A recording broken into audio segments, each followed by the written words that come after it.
Oxford from the inside. The good, the bad, but always the truth.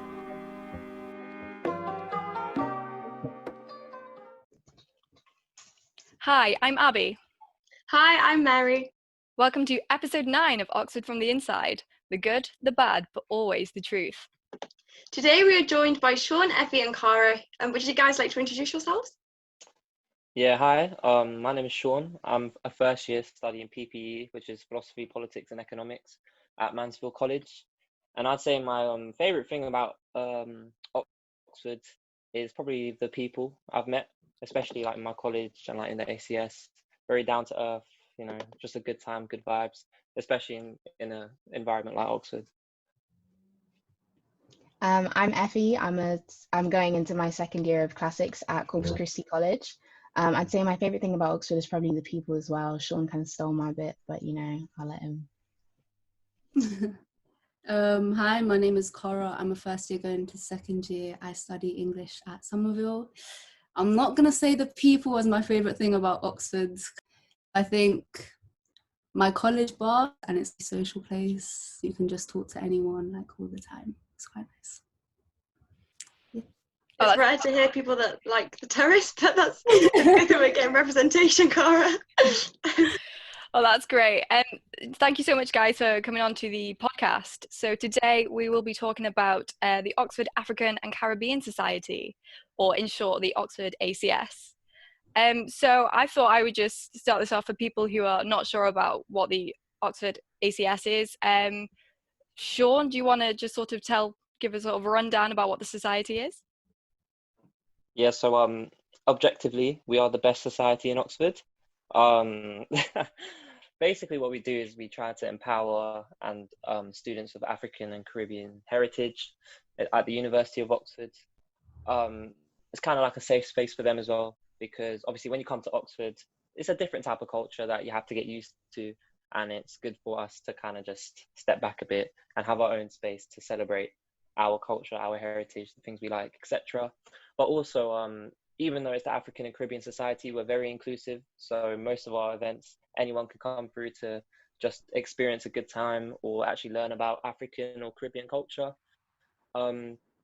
Central to our just kind of, I guess, aims and goals is access work. So we try and get a lot of students from African and Caribbean descent in like secondary schools to come through to Oxford, think about applying to top universities, because just statistically as well, they're underrepresented just in higher education.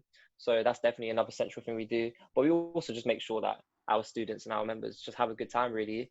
Very vibrant, we're very high energy. But yeah, that's pretty much us, just floating in this Oxford world. But yeah. Is there anything any of you guys want to add to that? No, that's pretty much covered it. I really like when you said that it's not just about the African and Caribbean students getting to know each other and things, but you're also trying to educate other people about your cultures and things. And I think that's really, really important and like a really great thing that you guys do. And I was just wondering exactly how you try to do that. Yeah, I mean, we have like a variety of events that we do. So we do like all types of events, from balls, like not when I say a ball, like a nice little party or like a nice event towards the end of the year. We do like club nights, for example, where people could come through and listen to our type of music, etc.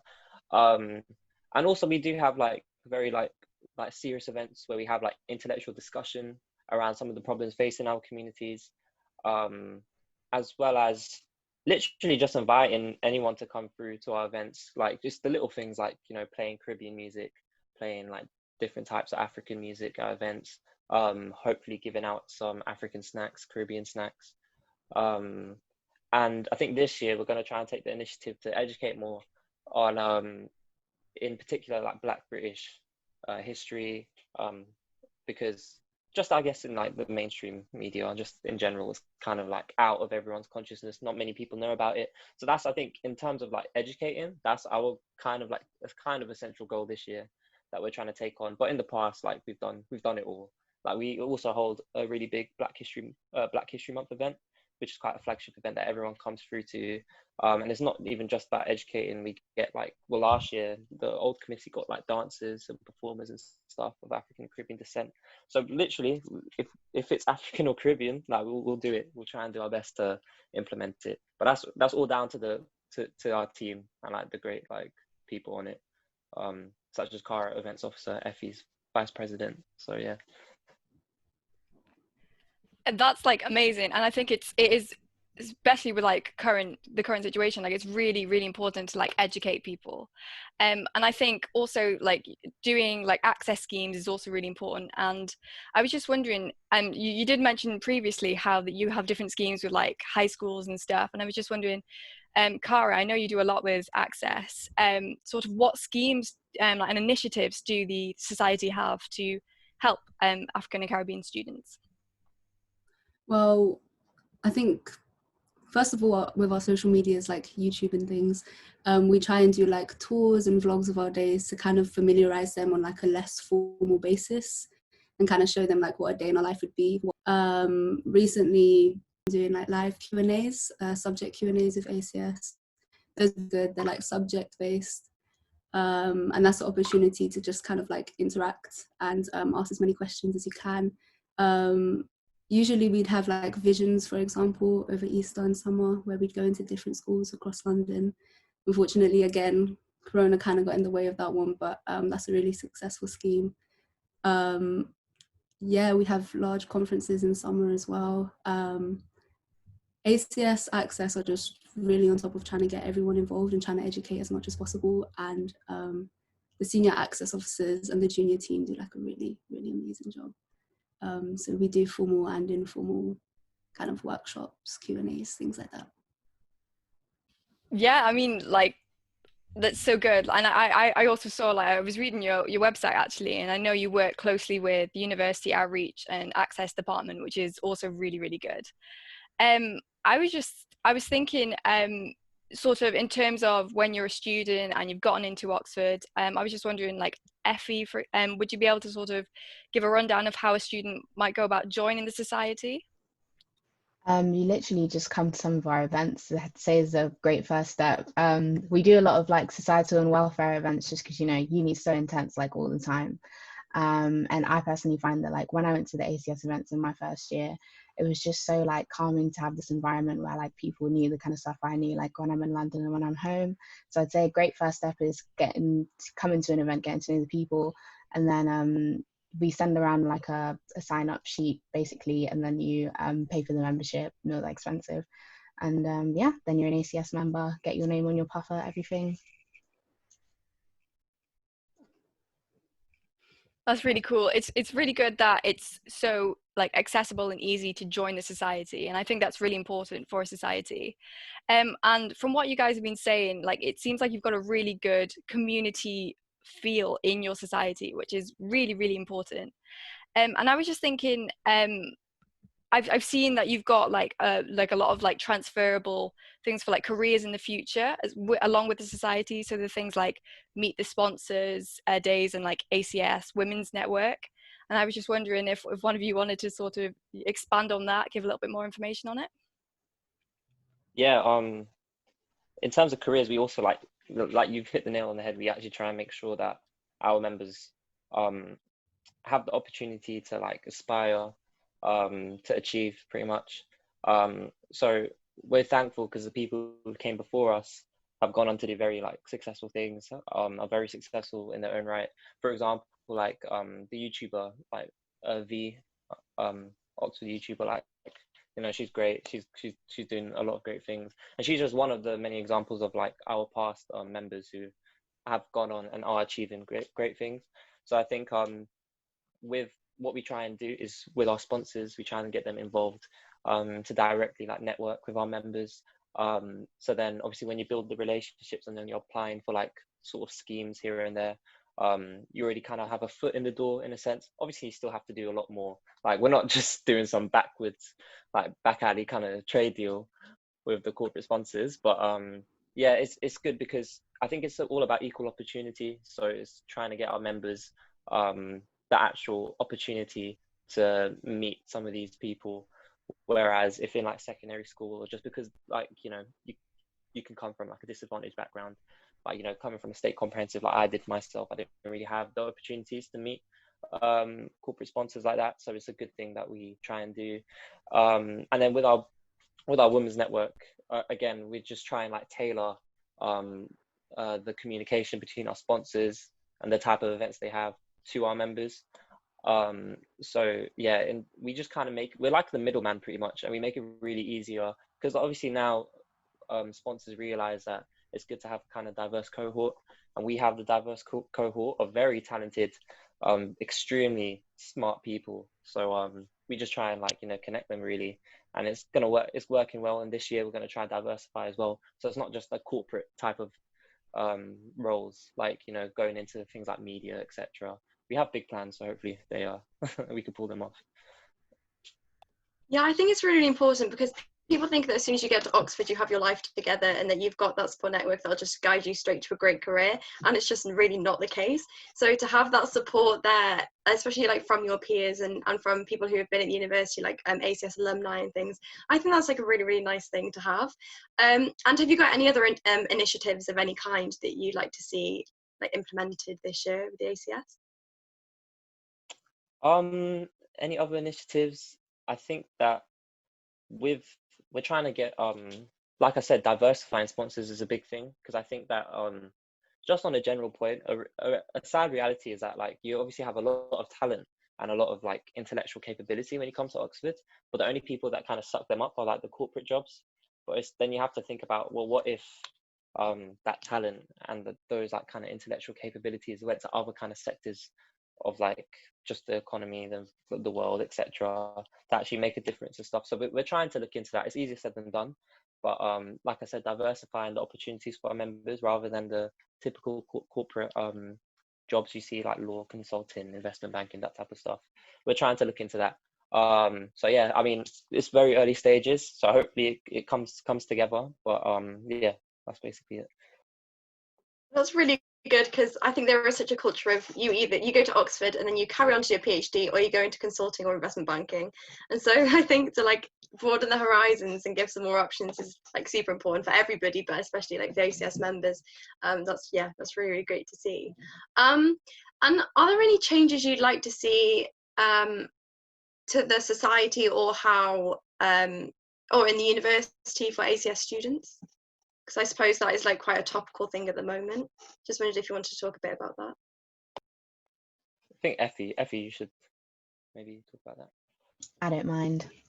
Well, in the university, obviously, a lot of the ACS members, especially the Black ACS members, have been under a lot of stress because virtual Trinity, not that great. And then obviously everything going on with the Black Lives Matter protests and just in general discussing a lot of anti-Blackness.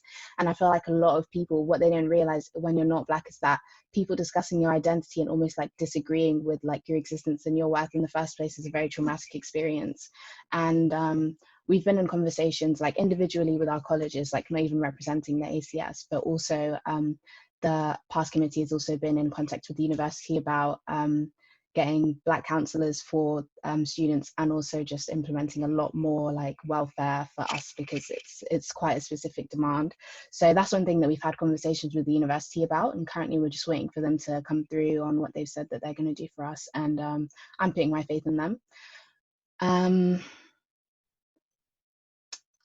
Yeah, and I just feel like in general there needs to be a lot more talk, not just on the welfare side, but just on like the teaching side as well, like anti-bias training and things like that, because so many things are subconscious, so many things we grow up with that we don't even notice.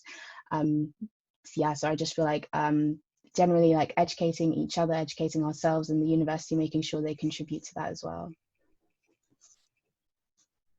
Definitely, I definitely agree. Has anyone got anything to add to that? Any of the things they'd like to see changed, or anything they're hoping for the future? Well, like for me, I'd like if there was just a general culture change in Oxford. There tends to be like, in some cases, quite a strict divide between people who study there and people who are employed by Oxford. And so sometimes when we try to be heard, there's kind of a disconnect. And sometimes, for example, in teaching, I do English, there are many texts that I can sometimes feel kind of uncomfortable with. There's sometimes language that is used that I'm not comfortable with. I think just kind of understanding when students are hurt by things and when things kind of overstep a boundary. And also just in talking to college, just be more receptive, trying to hear voices, not just when things like Black Lives Matter arise, but like when we're there the entire time doesn't and shouldn't require like something very big to happen for the welfare of like Black students to be considered. So yeah, just changing the culture, as Effie said, with like welfare, but also the way we're taught in our teaching. Yeah, I think that's so important, and just having people there to listen, to be receptive, like that's all you ask for really, you know, like it's just something so simple that you'd expect to be there. So yeah, hopefully we will see change in the future, but it's good to know that people are becoming more and more aware of it and more willing to change, definitely. And I suppose that's obviously quite like an upsetting thing to talk about, so I want to sort of spin that around and say, what have you really enjoyed about being part of the ACS? What do you love about your life as part of the ACS at Oxford?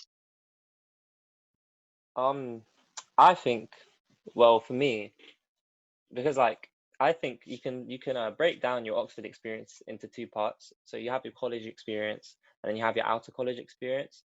So college experience has pretty much just been at ACS, and I think it's just a place where you can just be yourself, man. Like you get up to absolute nonsense. It's actually just so much fun.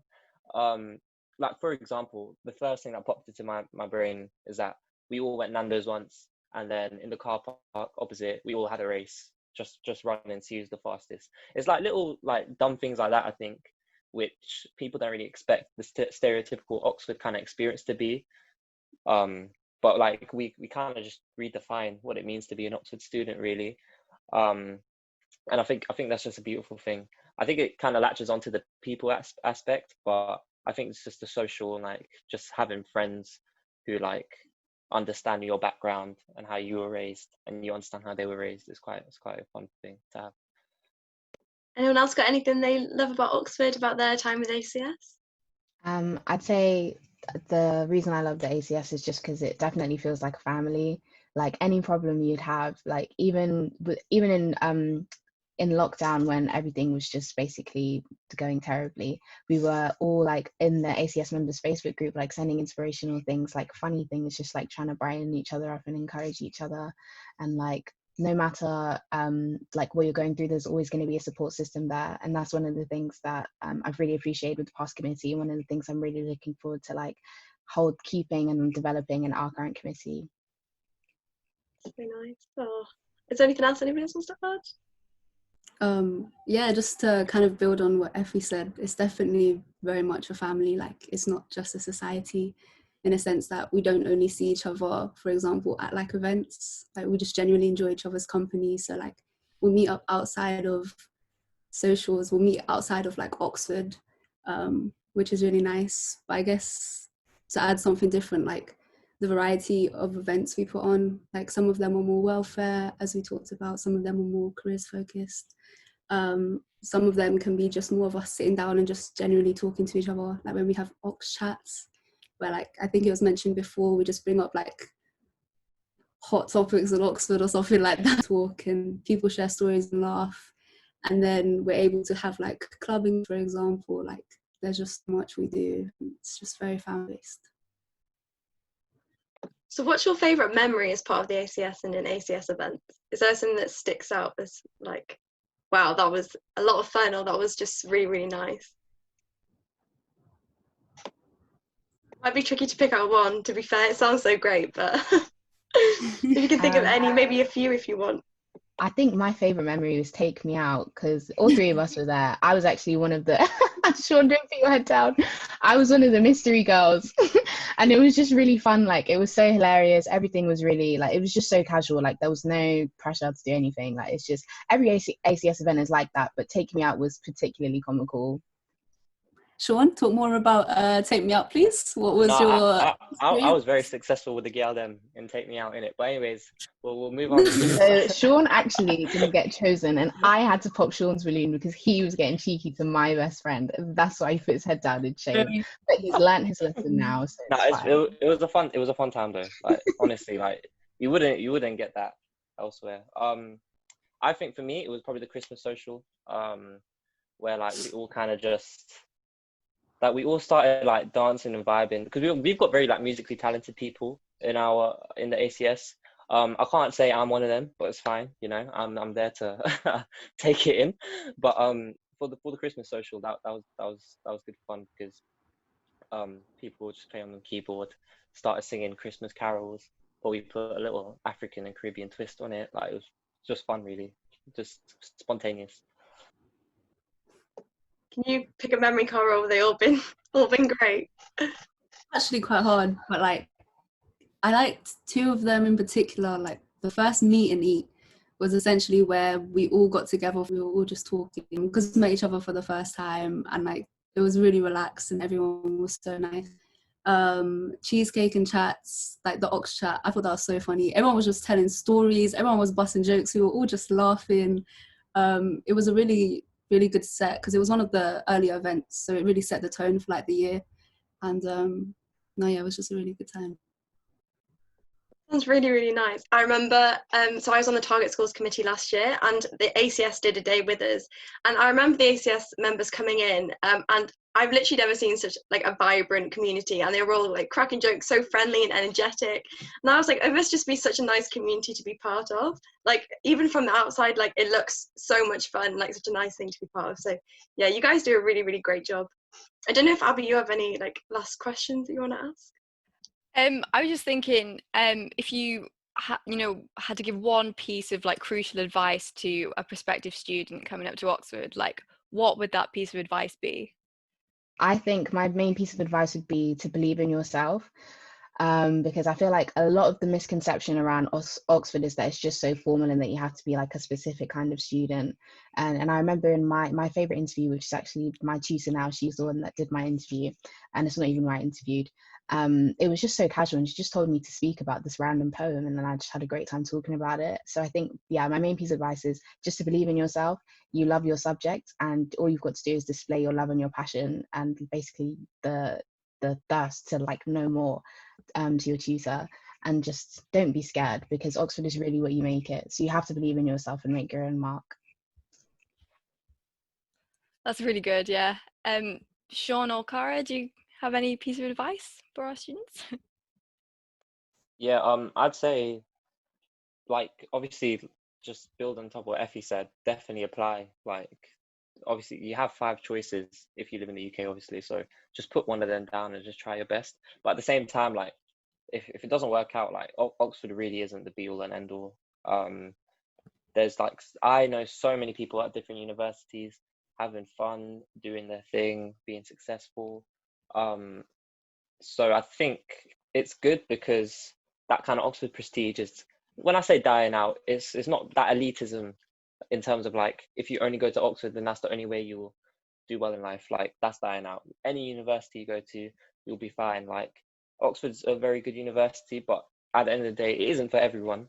Some people are would benefit from the teaching style, some people won't, and that's just how it is. Like honestly, any other university is great as well. So like I said, it's not the be all and end all. Yeah, that's a very important point. Don't, obviously we encourage people to apply to Oxford if they've got the, capabilities. But, don't set your heart and soul on it. All the other universities in Britain as well are amazing. So yeah, definitely. Also, yeah, like you said, don't be put off from applying because it is only one of 5. So just go for it if you want to. Like, just take a little shot in the dark. Yeah, definitely. Cara, have you got any like last piece of advice? It was definitely just what we were talking about, stay very focused. If one of your goals is to come to Oxford, then just put 110% in and understand that you can do it. There are so many scare tactics out there to try and make you not want to apply. There's a lot of rumors about like interviews being like horror shows, and they're not all like that. And there's a lot of things out there that are just scary for reason. Just like and just apply yourself. So yeah, I think that's a wrap. Thank you, so much for coming on to the show and telling us all about the African and Caribbean Society in Oxford. I don't know if you want to plug your social medias right now. Yeah, go ahead. Obviously, Oxford ACS on all socials. I'll spell it out. OXFORDACS, all socials, Instagram, Snapchat. We're making a TikTok. That's a little exclusive for you lot. Don't worry, soon come. YouTube, but honestly, like, yeah, it's a good time. You check out the YouTube. But yeah, support it. Why not? I can vouch that Cara is a TikTok queen, so there's going to be some beautiful content coming out. And that also leads us to just say, definitely follow Oxford from the Inside socials too. So we're Oxford from the Inside on Spotify, Instagram, Facebook. There's something else, I think. Instagram, did I say that? Anyway, yeah, on most social medias. So you can definitely check us out on there as well. So yeah, thank you so much for being here today, and yeah, have a great summer. See you soon. Bye. Bye. Bye. Thanks.